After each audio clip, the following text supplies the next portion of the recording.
Nah, setelah kita menyelesaikan materi tentang gelombang bunyi, hari ini kita akan belajar tentang materi baru yaitu gelombang cahaya.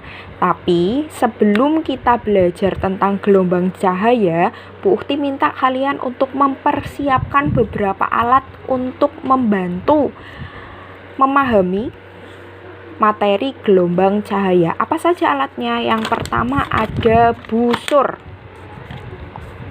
Yang kedua ada penggaris. Yang ketiga ada pulpen. Kalau bisa pulpennya warna-warni kayak Bu Ukti nih, ada 3 warna, merah, biru, hitam. Terus yang keempat ada jangka atau paser. Terus kalau misal kalian nulisnya sering salah-salah, bisa disiapkan tip X atau bisa pakai pensil dan penghapus dulu. Nah, kalau kalian sudah menyiapkan ini, mari kita mulai belajar tentang gelombang cahaya. Gelombang cahaya erat kaitannya dengan alat optik. Jadi di sini Bu Ukti akan langsung mengkaitkan materi gelombang cahaya dengan alat optik. Langsung masuk ke materinya. Sifat-sifat gelombang cahaya. Gelombang cahaya adalah gelombang elektromagnetik. Ada beberapa sifat yang dimiliki gelombang cahaya. Yang pertama adalah pemantulan. Yang kedua pembiasan. Yang ketiga dispersi. Yang keempat interferensi. Yang kelima difraksi. Yang keenam polarisasi. Nah, untuk pemantulan dan pembiasan ini disebut dengan optik geometri. Untuk dispersi sampai polarisasi disebut dengan optik fisis. Jadi di sini nanti Bu Ukti akan bahas satu persatu mulai dari pemantulan dulu. Oke, kita masuk materi pemantulan. Perhatikan gambar berikut. Terdapat 2 jenis pemantulan. Yang pertama dengan yang kedua. Beda ya. Yang ini teratur, yang ini acak. Ini disebut pemantulan teratur, yang ini disebut pemantulan baur. Apa itu pemantulan teratur? Pemantulan teratur adalah pemantulan cahaya oleh permukaan-permukaan halus. Contohnya oleh cermin. Jadi ketika ada cahaya dipantulkan pada cermin akan mengalami pemantulan yang teratur antara sinar datang dengan sinar pantulnya. Nah, sedangkan pemantulan baur. Apa itu pemantulan baur? Pemantulan baur adalah pemantulan cahaya oleh permukaan-permukaan kasar. Contohnya oleh kertas. Jadi ketika ada cahaya datang atau sinar datang akan dipantulkan dengan acak. Sinar pantulnya akan acak seperti ini. Nah, pada pemantulan kalian perlu paham apa itu tentang hukum Snellius. Hukum Snellius tentang pemantulan. Kayaknya di SMP udah pernah ya. Nah, hukum Snellius tentang pemantulan itu ada 2. Yang pertama, sinar datang, sinar pantul, dan garis normal berpotongan pada satu titik dan terletak pada satu bidang datar. Yang kedua, sudut datang I sama dengan sudut pantul R, atau secara matematis I sama dengan R. Jadi hukum Snellius itu ada 2.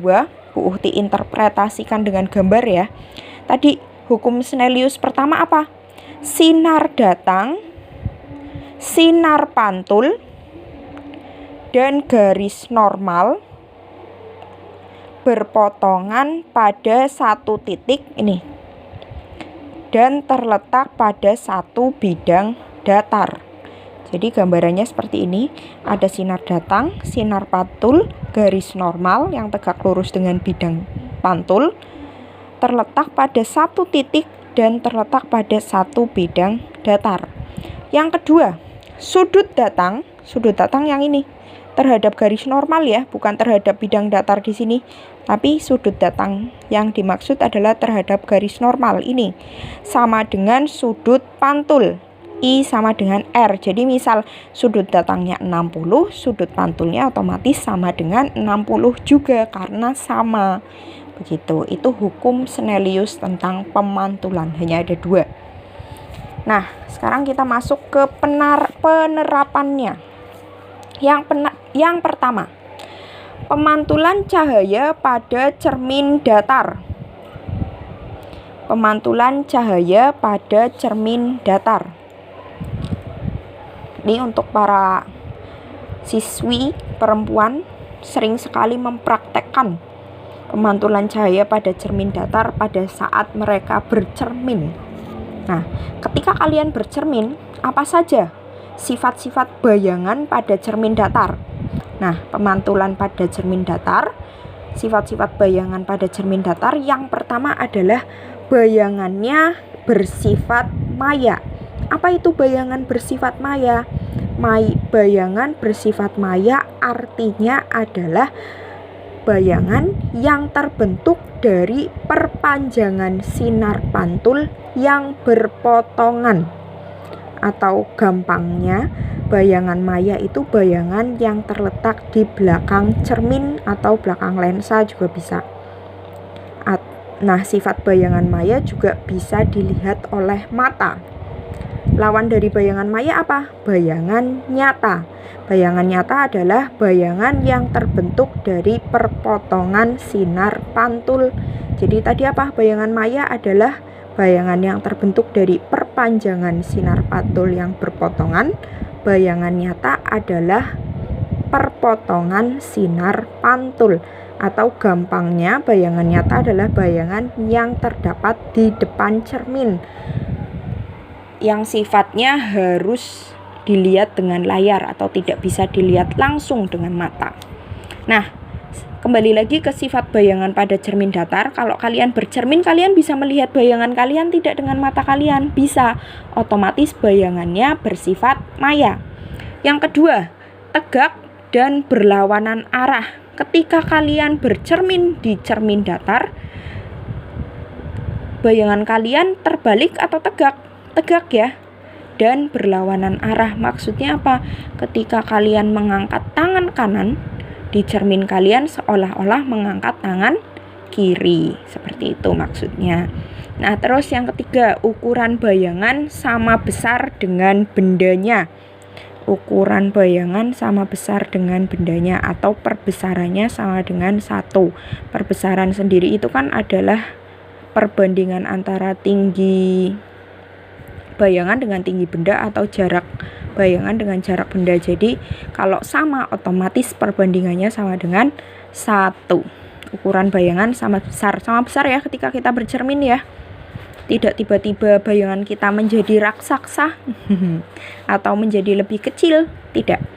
Yang keempat, jarak bayangan atau SI, imagine sama dengan jarak benda, SO atau S object. Jadi ketika kita berada di depan cermin sejauh 1 meter, bayangan kita juga berada di belakang cermin sejauh 1 meter. Nah, di sini peralatan yang harus kalian gunakan, yang tadi Bu Uhti minta kalian siapkan. Kita akan melukis pembentukan bayangan pada cermin datar. Kita akan membuktikan nih sifat-sifat dari cermin datar betul atau tidak. Nah, dengan cara apa kita melukis pembentukan bayangan cermin datar? Dengan menggunakan hukum Snellius tentang pemantulan. Misalkan ya, ini Bu Uhti sudah gambarkan ini garis ini sebagai cermin datar. Misalkan ada bayangan, anak panah ini, ada bayangan berada S objektif itu jarak benda. Ada benda, bukan bayangan, ada benda berbentuk tanda panah di depan cermin datar sejauh 5 cm, tingginya juga 5 cm. Kita akan membuktikan dia ketika ada di depan cermin datar akan membentuk sifat bayangan seperti ini. Kita menggunakan hukum Snellius ya. Hukum Snellius apa? Sudut datang sama dengan sudut pantul. Ketika misal Bu Uhti kasih sinar datang ke sini, lurus. Ketika sinar datang lurus kan berarti sudut datangnya 0 ya. Sudut datang 0 berarti sudut pantul juga 0 terhadap garis normalnya. Jadi ini sinar datang yang merah, sudut datangnya sinar pantulnya yang biru. Ini untuk garis pertama, untuk sinar pertama. Sinar kedua, Sinar datang membentuk sudut nih, ada garis normal membentuk sudut 20 derajat. Otomatis sinar pantulnya juga membentuk 20 derajat. Nah, terus misal di sini putih gambar lurus lagi. Sinar datang 0, berarti sinar pantulnya juga 0, langsung ke sini. Terus kalau di sini sinar datang membentuk sudut 30 derajat, otomatis sudut pantulnya juga membentuk 30 derajat. Diperhatikan sinar pantulnya. Apakah keempat sinar pantul ini bisa berpotongan? Kalau diteruskan, tidak ya. Jadi ketika sinar pantulnya tidak bisa berpotongan di depan, otomatis harus ditarik ke belakang. Perpanjangan ke belakang.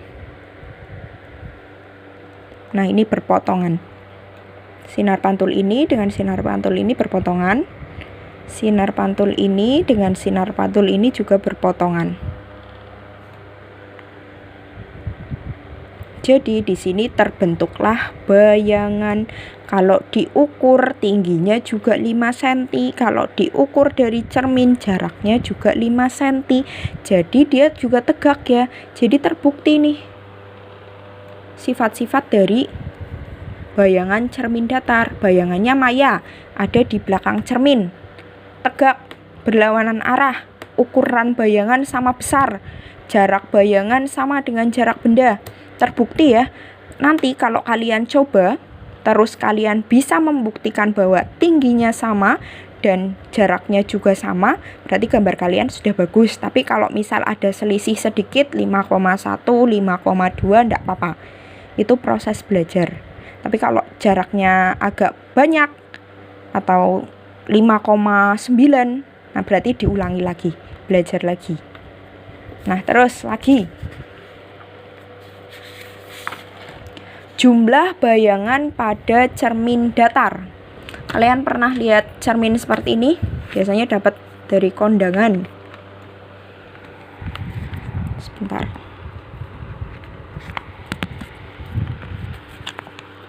Ketika ada cermin, ada 2 cermin seperti ini, dibentuk seperti ini. Terus di tengah-tengahnya ada benda. Nah, di tengah-tengahnya ada benda. Jumlah bayangannya kan banyak ya. Ada berapa nih jumlah bayangannya? Ada 4. Kalau kayak gini tambah sempit lagi kan jumlah bayangannya tambah banyak ya. Nah, kita sebenarnya bisa menentukan berapa jumlah bayangan yang dibentuk ketika cermin diapitkan seperti ini. Ketika ada 2 cermin diapitkan seperti ini. Rumusnya seperti apa? Rumusnya seperti ini. N sama dengan 360 dibagi alfa min 1. N itu jumlah bayangan, alfa itu sudut apit. Contoh, sebuah benda diletakkan di antara 2 cermin yang membentuk sudut 45 derajat. Bayangan yang terjadi sebanyak titik-titik-titik. Diketahui alfanya 45 derajat. Ditanya apa? Jumlah bayangannya. Jawab. Jumlah bayangan sama dengan 360 per alfa min 1. Alfanya berapa tadi? 45. 360 dibagi 45 dikurangi 1. 360 bagi 45 itu 8. 8 dikurangi 1 sama dengan 7 buah. Kalau tidak percaya silakan dicoba sendiri di rumah. Gitu ya. Terima kasih.